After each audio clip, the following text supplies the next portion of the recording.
रहा है। कल ब्रिटेन में लाखों लोगों ने अपनी सरकार के खिलाफ प्रदर्शन किया है। लंदन की सड़कों पर यूनाइटेड द किंगडम रैली हुई, जिसमें अवैध प्रवासियों के मुद्दे पर लोगों ने आक्रोश दिखाया। और सबसे खास बात ये कि लंदन की ये तस्वीर काठमांडू की उस तस्वीर से मिलती जुलती नजर आ रही है, जिसका असर ऐसा हुआ कि नेपाल में तख्त बदल गया।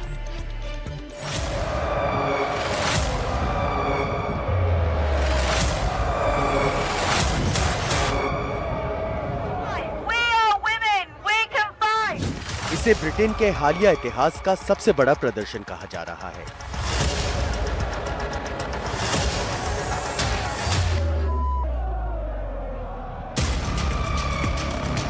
लाखों लोगों ने एंटी इमिग्रेशन यानी प्रवासी विरोधी मार्च में हिस्सा लिया और इस विरोध प्रदर्शन का नाम दिया गया यूनाइट द किंगडम। शनिवार को सेंट्रल लंदन में जो जन सैलाब उमड़ा, उसका नेतृत्व एंटी इमिग्रेशन नेता टॉमी रॉबिन्सन ने किया।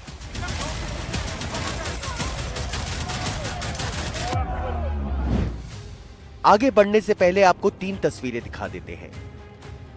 इसे सहयोग कहा जाए या प्रयोग, लेकिन सच्चाई यही है कि बांग्लादेश, नेपाल और ब्रिटेन की ये तस्वीरें मिलती जुलती हैं।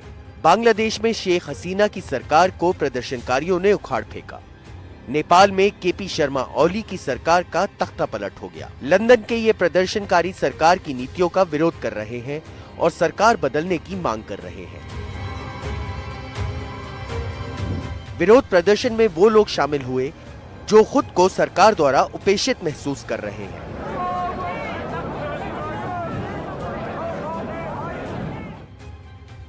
विरोध का मकसद ब्रिटेन में अवैध अप्रवासन यानी गैर कानूनी तरीके से रह रहे लोगों के खिलाफ आवाज उठाना है। प्रदर्शनकारियों की मांग है कि अवैध प्रवासियों को देश से बाहर किया जाए। आरोप है कि इस साल 28,000 से ज्यादा लोग इंग्लिश चैनल के रास्ते नावों के जरिए ब्रिटेन तक आए हैं।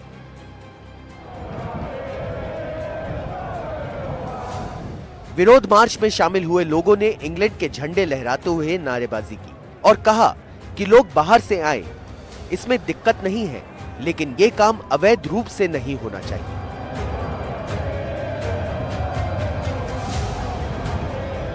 Why is it important for you to be here today? For freedom of speech, to stop, hopefully stop the illegal immigration from coming to our shores, to help the homeless, the disabled, the working class, veterans, number of things. What do you want to do about immigration? Stop it. Stop. All of it? Well, yeah, in a sense, yeah, because I think it needs to be stopped right now.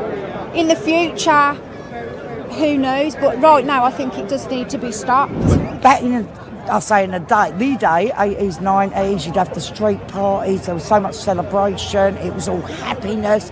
There was none of this like political stuff, the stabbing and the shooting.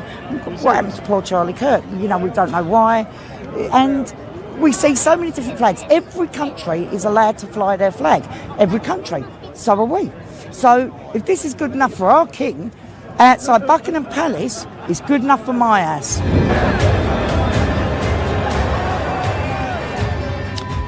London में हुए प्रदर्शन में लोगों ने सरकार के विरोध में नारे लगाए और प्रधानमंत्री कीर स्टार्मर को घर जाने यानी कुर्सी छोड़ने को कहा। विरोध मार्च ब्रिटेन में प्रवासियों के होटल के बाहर से शुरू हुआ। रैली में कई लोग अमेरिकी और इजरायली झंडे लहराते भी दिखे। You know, I mean, immigration's out of control. Illegal immigration. There's nothing wrong with immigration, but illegal immigration is out of control. And we're losing our voice. You know what I mean? Freedom of speech, I feel, is being eroded. So I feel it's important to stand up together. This is our flag. This is the English flag or the Union flag. Why should they be upset when we're showing our patriotism?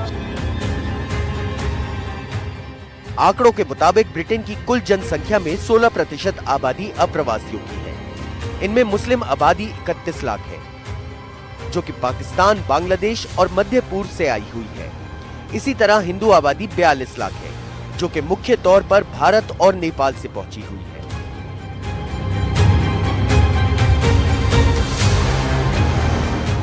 London में जब anti immigration मार्च चल रहा था, तभी stand up to racism नामक एक अलग प्रदर्शन भी हुआ।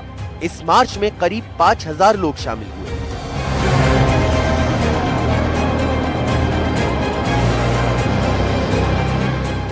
ऐसी नौबत भी आई जब दोनों गुटों के बीच टकराव रोकने के लिए पुलिस को खासी मशक्कत करनी पड़ी।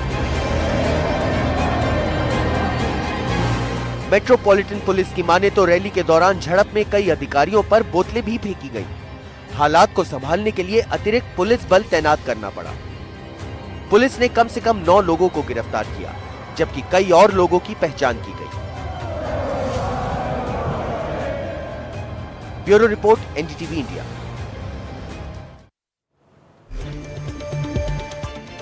तो हमने आपको बताया कि शनिवार को लंदन की सड़कों पर ब्रिटेन के हालिया इतिहास में अब तक का सबसे बड़ा विरोध प्रदर्शन हुआ है और ये सभी प्रदर्शनकारी टॉमी रॉबिन्सन के कहने पर विरोध मार्च में शामिल हुए। लेकिन टॉमी रॉबिन्सन के कहने पर क्यों किया इन्होंने ये?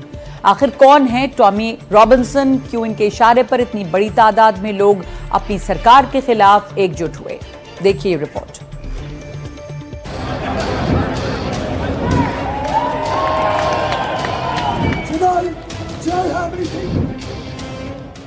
लंदन की सड़कों पर यूनियन जैक और सेंट जॉर्ज का झंडा लहराते हुए लाखों लोग यूं ही नहीं उतर आए।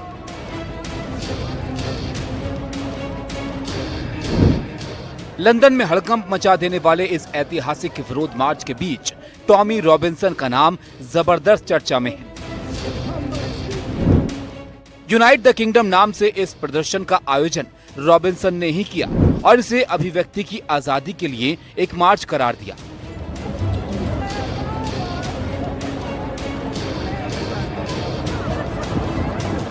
माना जा रहा है कि ब्रिटेन में हाल के वर्षों में इतनी बड़ी संख्या में दक्षिणपंथियों का प्रोटेस्ट नहीं हुआ था।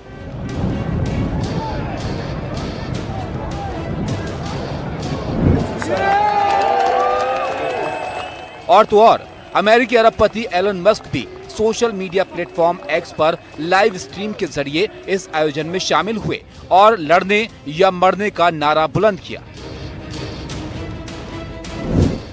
आइए अब आपको बताएं कि टॉमी रॉबिन्सन है कौन। 41 साल के टॉमी रॉबिन्सन का असली नाम स्टीफन याक्सली लेनन है। रॉबिन्सन ने ब्रिटेन में कोर्ट कचहरी और जेलों के चक्कर भी काटे हैं। उनकी पहचान इस्लाम के अलावा ब्रिटेन में प्रवासियों के खिलाफ भड़काऊ बयानों को लेकर रही है।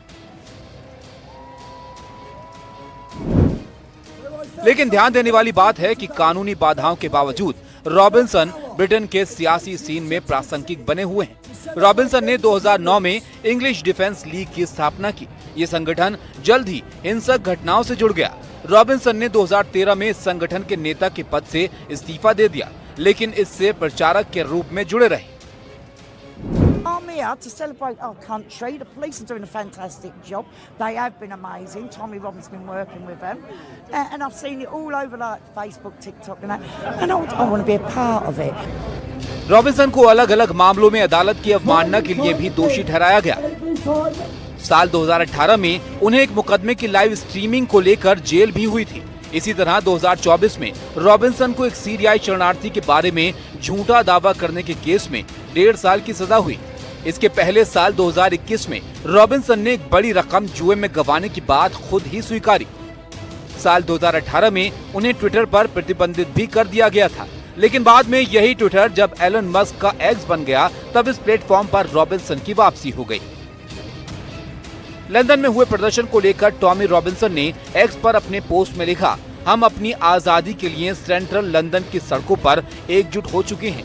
लाखों लोग यहाँ शामिल हुए हैं। जो भी हो, फिलहाल रॉबिन्सन की लोकप्रियता का ग्राफ ऊपर की ओर बढ़ रहा है और वो खुद को सरकारी कमियों को उजागर करने वाला पत्रकार बताते नहीं थक रहे हैं। Bureau report, NDTV India.